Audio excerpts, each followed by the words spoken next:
కోటప్ప కొండకు వస్తానని మొక్కుకున్నా కోటప్ప కొండకు వస్తానని మొక్కుకున్నా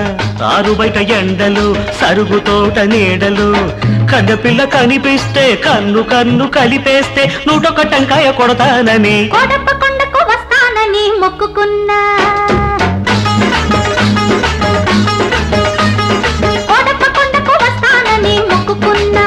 ఆరు బయట ఎండలో సరుగు తోట నీడలో బుచ్చిబాబు కనిపిస్తే నా కోసం పడి చస్తే 101 టెంకాయ కొడతానని కోటప్ప కొండకు వస్తానని మొక్కుకున్నా ఆహా